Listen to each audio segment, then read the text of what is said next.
Bismillahirrahmanirrahim. Assalamualaikum warahmatullahi wabarakatuh.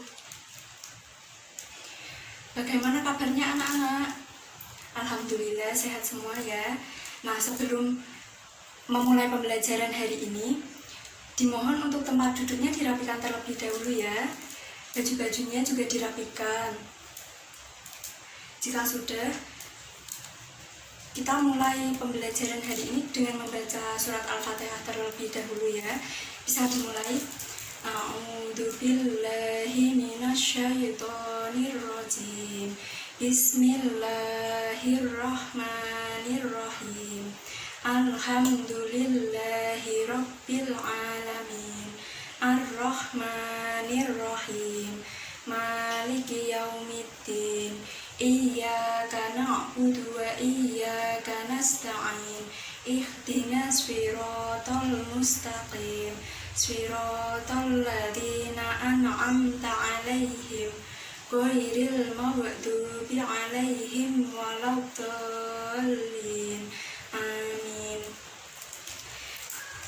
Pembelajaran hari ini Ibu mulai dengan absensi terlebih dahulu ya. Pertama, Intan Permatasari,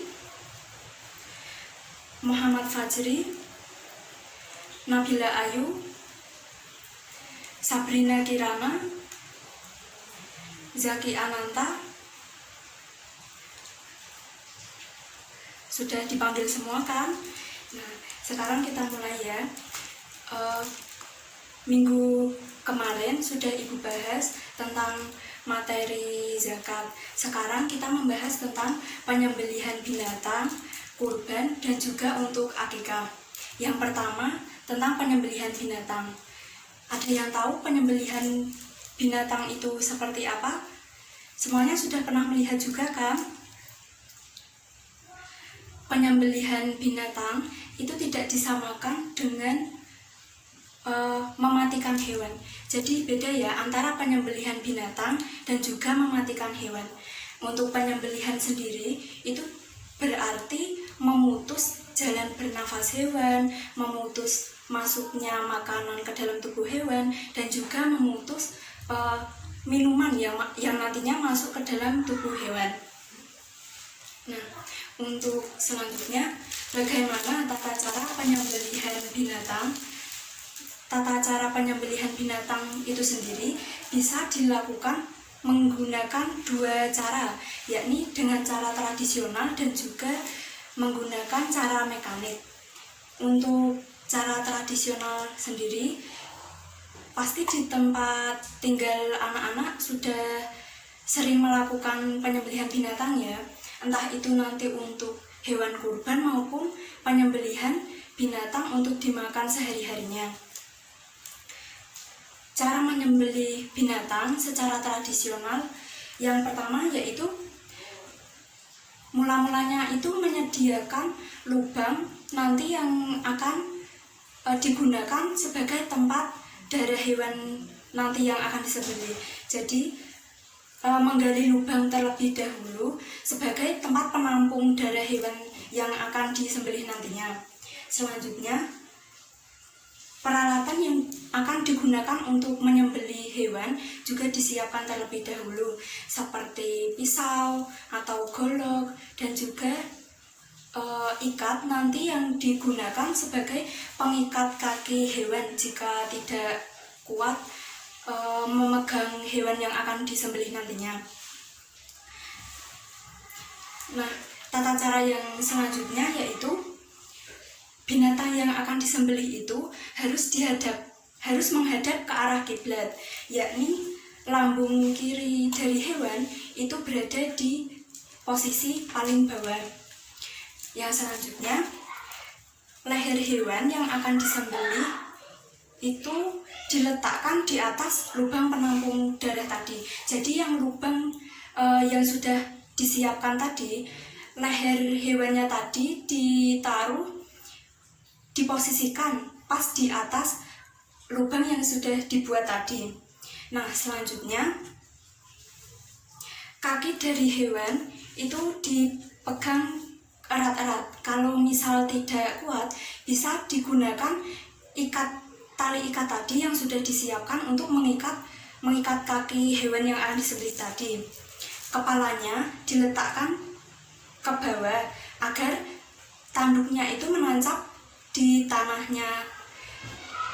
terdekatnya itu. Tata cara yang terakhir yaitu mengucapkan bismillah. Jadi sebelum proses penyembelihan hewan itu dilakukan, maka yang sebelumnya dilakukan yaitu membaca bismillah terlebih dahulu.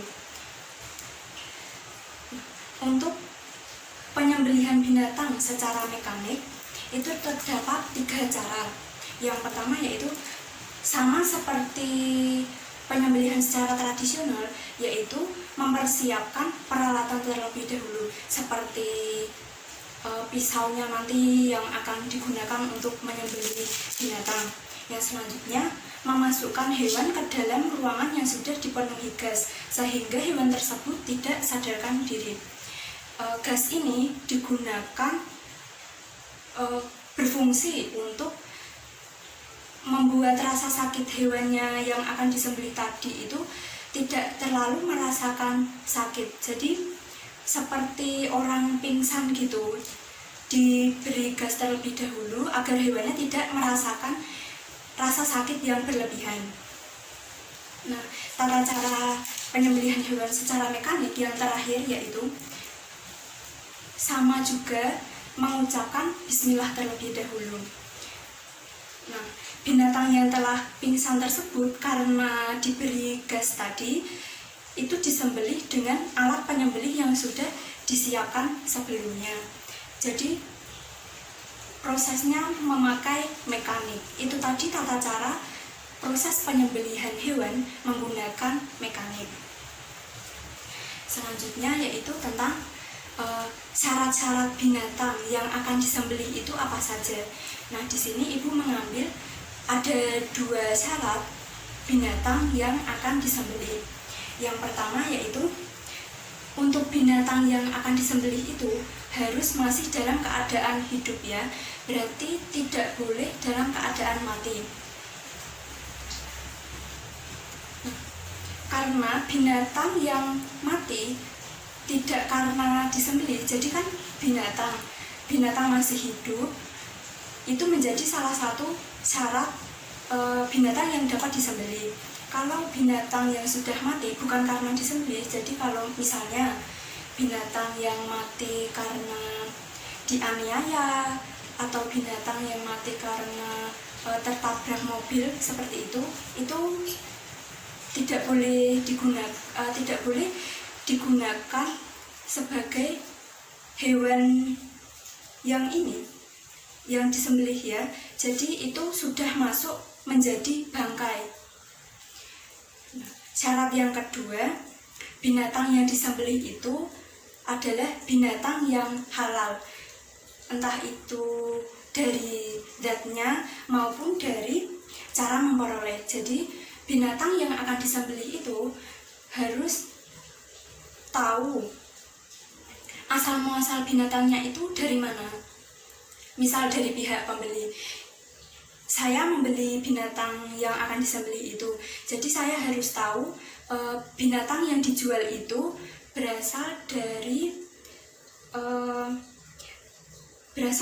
orang yang benar-benar menjual. Jadi bukan yang penjual binatangnya itu bukan mencuri hewan yang dijualnya itu. Jadi saya pribadi juga dalam membeli hewannya itu harus menggunakan uang yang halal, hasil jerih payah kerja saya sendiri, bukan dari hasil saya mencuri. Nah, untuk alat yang digunakan untuk menyembelih juga ada syarat-syaratnya. Yang pertama yaitu alat yang digunakan itu harus tajam agar saat nanti proses penyembelihan hewan itu tidak menyakiti hewan yang akan disembelih. Maksudnya hewan itu merasakan rasa sakitnya itu tidak berlama-lama. Jadi kan sekali digores pada lehernya itu nanti hewan bisa langsung meninggal. Syarat yang selanjutnya yaitu diusahakan alat yang digunakan untuk menyembelih itu tidak tumpul dan juga tidak runcing. Yang selanjutnya yaitu alat yang digunakan untuk menyembelih itu diusahakan terbuat dari besi, baja, kaca maupun bambu. Yang selanjutnya yaitu syarat alat yang terakhir yaitu bukan berupa kuku ya, karena kalau kuku nanti hewan akan meninggalnya itu juga lama, jadi kan hewannya merasakan rasa sakit yang sangat lama. Yang selanjutnya yaitu syarat orang-orang yang diperbolehkan untuk menyembelih binatang. Yang pertama yaitu harus beragama Islam ya, atau ahli kitab maksudnya itu orang-orang yang mengerti bagaimana tata cara penyembelihan hewan, syarat-syaratnya seperti apa. Jadi mereka harus beragama Islam dan juga ahli kitab, atau yang mengetahui segala tata cara tentang penyembelihan hewan. Yang selanjutnya yaitu menyebut nama Allah. Seperti tadi di tata cara penyembelihan hewan itu kan harus ada mengucapkan bismillah terlebih dahulu. Nah ini dalam surat Al-An'am juga sudah dijelaskan ya, sebelum menyembelih hewan itu harus menyebut nama Allah terlebih dahulu. Selanjutnya yaitu orang-orang yang ingin menyembelih hewan syaratnya adalah berakal sehat. Maksudnya itu dalam keadaan sehat, tidak sakit jiwa, tidak dalam keadaan mabuk, seperti itu. Yang syarat terakhir yaitu sudah mumayyiz. Mumayyiz itu artinya orang yang dapat membedakan mana yang benar dan mana yang salah.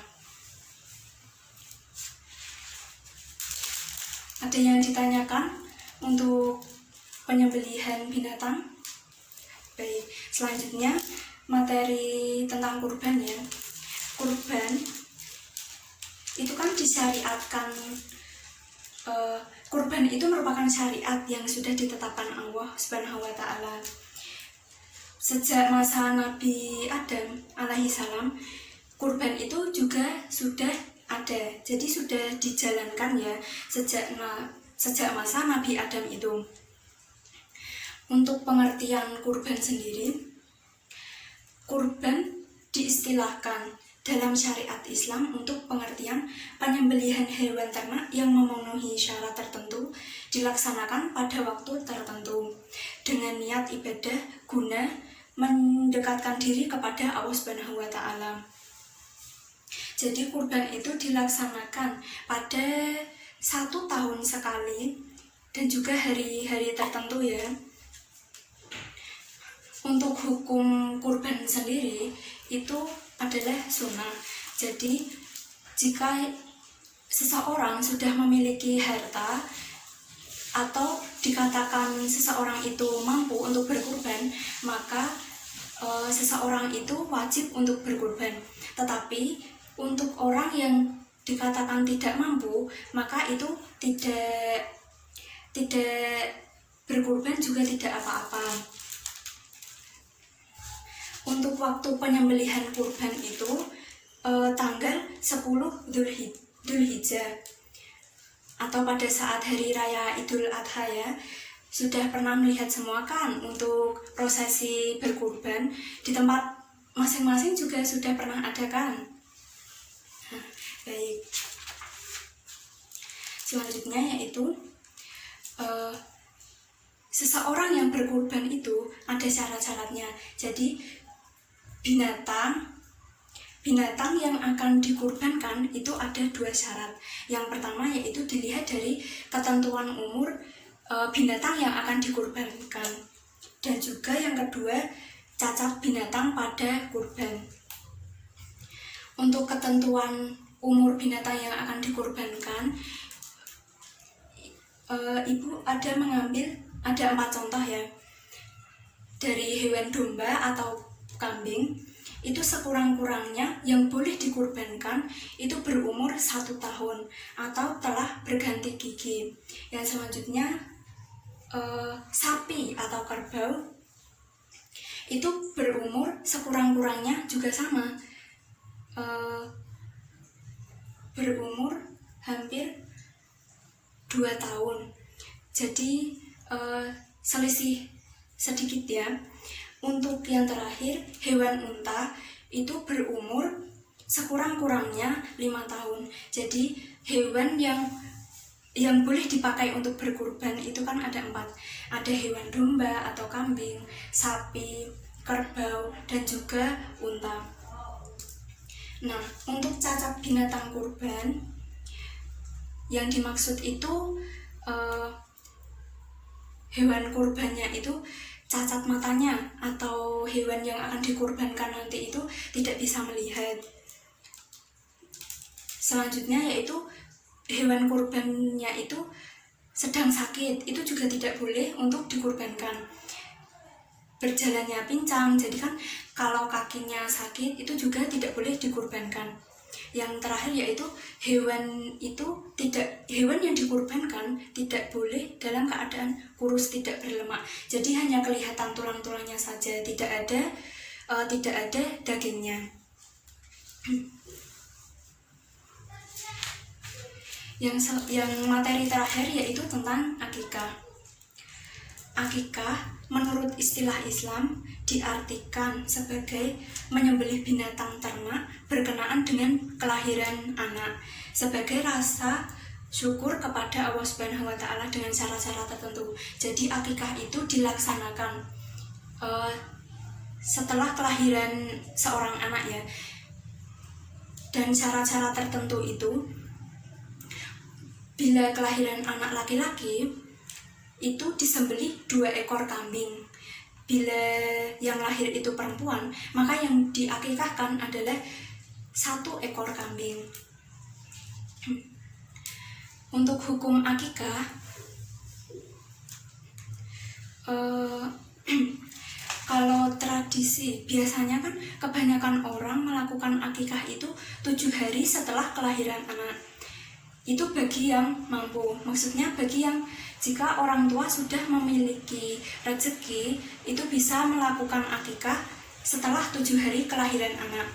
Bila orang tua yang tidak memiliki rezeki, maksudnya belum ada rezeki setelah anak itu lahir, maka akikah itu bisa dilakukan kapanpun, asalkan nanti pelaksanaannya itu tetap diniati akikah. Misal kalau di daerahnya ada acara akhir husana, itu nanti bisa menitipkan kambingnya kepada pihak panitia dengan berkata, saya menitipkan hewan akikah untuk anak saya, seperti itu.